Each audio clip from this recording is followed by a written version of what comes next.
खास मेहमानों से। हमारे साथ पहली तिमाही के नंबर्स आए हैं जेएसडब्ल्यू एनर्जी के, अनुमान से स्लगिश हैं, तो नंबर से तो बातचीत करेंगे ही। कंपनी का मुनाफा करीब 48% गिरा है और आय में भी 3-3.25% के आसपास का प्रेशर है। हालांकि मार्जिन जो है उसमें एक इंप्रूवमेंट देखने को मिला है। नंबर से बातचीत करने के लिए हमारे साथ कंपनी के एमडी एंड सीईओ प्रशांत जैन मौजूद हैं। प्रशांत सर नमस्कार, स्वागत है कार्यक्रम में। ये क्वार्टर के नंबर्स में मार्जिन फ्रंट पर तो थोड़ा सा इंप्रूवमेंट है, लेकिन on a face of it अगर देखेंगे मुनाफे में तो थोड़ा सा एक स्लगिश नंबर आता हुआ दिखाई पड़ा है। तो पहले तो सर की हाइलाइट्स क्या रहा है इस क्वार्टर के नंबर्स के, और कौन कौन से फैक्टर्स काम करके गए Q1 में, गोइंग फॉरवर्ड क्या सिचुएशन अनुमान लगाकर हम चलें। धन्यवाद सुमित जी। तो देखिए, हमारा जनरेशन में काफी अच्छा रहा क्योंकि हमारी करीब 14% की इंक्रीज रही। और ये 14% की जो इंक्रीज है ये प्राइमरीली हमारी जो नया एक्विजिशन किया हमने माइत्रा उसकी वजह से था। लेकिन हमारी जो एबिटा है वो करीब 18 से 19% की हमारी ग्रोथ उसमें दिखाई दी, बट एक्चुअल में वो 18 से 19% नहीं है, वो करीब 30% की एबिटा ग्रोथ है। इसमें करीब 30 करोड़ रुपए की हमारी एबिटा जो ऐसी थी जो माइत्रा का जो हमने कंसोलिडेशन है कुछ एसपीवीज का जो लेट किया, जो कि अभी रिजर्व्स में चला गया।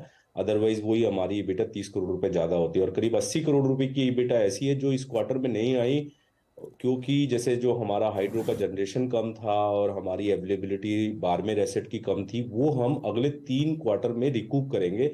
क्योंकि हमारे जो पीपीए होते हैं उसके अंदर में एक हमारी फिक्स कॉस्ट की रिकवरी होती है, अगर किसी वजह से जनरेशन कम होती है वो हम रिकूप करने का हमको अगले 3 क्वार्टर में हमको मौका मिलता है। और हमारा हिस्ट्री है पिछले 10 से 15 साल का कि हर साल हमारी जो जनरेशन है वो डिजाइन एनर्जी के ऊपर रहती है या हमारी अवेलेबिलिटी डिजाइन के ऊपर में रहती है। तो उसकी वजह से ये करीब 100-110 करोड़ रुपए का जो इम्पैक्ट है वो कैप्चर नहीं हुआ, वो आने वाले क्वार्टर में कैप्चर हो जाएगा। और इसी वजह से अगर आप देखेंगे हमारा जो प्रॉफिट आफ्टर टैक्स है वो जो लोअर इसकी वजह से ही दिखाई दे रहा है। और दूसरा दो अदर कारण जो हमारे थे, एक हमारा वन टाइम रीफाइनेंसिंग कॉस्ट था जो माइत्रा का हमने एक्विजिशन किया था वो, और दूसरा हमारा जो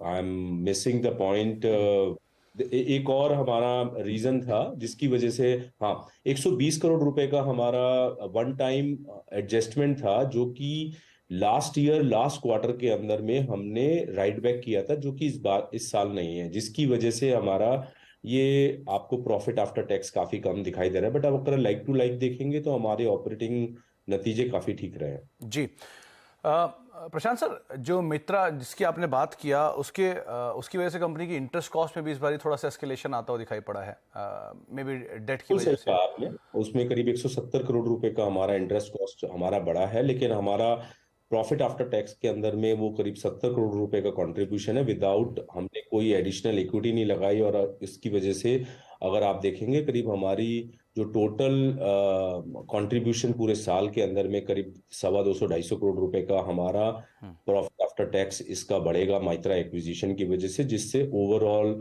आरओई और आरओसी के अंदर में इंप्रूवमेंट होगा। ओके और Jain sir, renewable energy space में क्योंकि बहुत ज़्यादा कामकाज हो रहा है, बड़े ऑर्डर डिस्पेंस हो रहे हैं, उस स्पेस को लेकर आप क्या नंबर्स देख रहे हो, वहां पर कैसे नंबर्स हैं गोइंग फॉरवर्ड।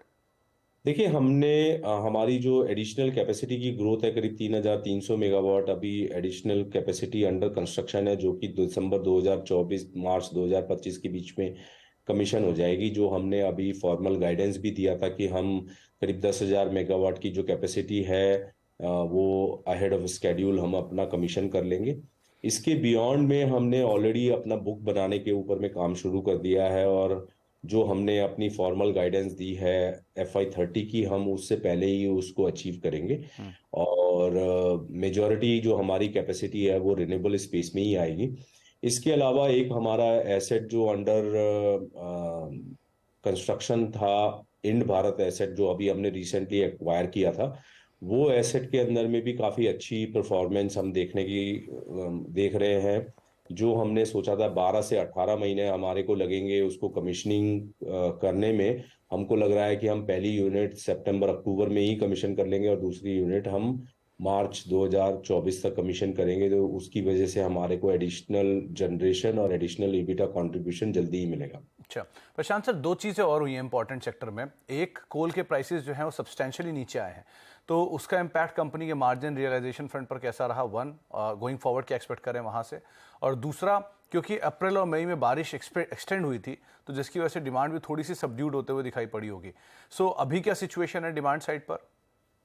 बिल्कुल आपने सही कहा सुमित। अप्रैल और मई महीने के अंदर में डिमांड बिल्कुल नेगेटिव या फ्लैट थी। लेकिन जून महीने में ये डिमांड की ग्रोथ बढ़ के 4.5% हो गई, और जुलाई महीने में ये डिमांड अभी 5.5% की ग्रोथ पे के रन रेट पे चल रही है। और पावर प्राइसेस के अंदर में भी अभी इम्प्रूवमेंट का ट्रेंड है। पहली बार हम ₹5.5 का एवरेज आरटीसी पावर का रेट देख रहे हैं जुलाई महीने में, पीक मानसून के दौरान में, जो कि काफ़ी अच्छा इनकरेजिंग ट्रेंड है। कोल प्राइसेस में काफ़ी घटत हो चुकी है, ऑलरेडी वो डबल डिजिट में पहुंच चुके हैं। तो हमारी कंपनी को इसके अंदर में एडिशनल कंट्रीब्यूशन की उम्मीद है। हमने लास्ट क्वार्टर में काफ़ी अच्छा मर्चेंट किया, लेकिन पिछले क्वार्टर के मुकाबले हमने कम जनरेशन किया, उसकी वजह से हमारा कंट्रीब्यूशन पे इम्पैक्ट हुआ। लेकिन गोइंग फॉरवर्ड पूरे साल के अंदर में हम काफ़ी अच्छी परफॉर्मेंस मर्चेंट बिजनेस से देख रहे हैं। जो इंड भारत हमारा प्रोजेक्ट चालू होगा वो भी एडिशनल मर्चेंट कंट्रीब्यूशन और मर्चेंट इबिटा को इम्प्रूव करेगा। तो हम लोग काफ़ी ऑप्टिमिस्टिक हैं।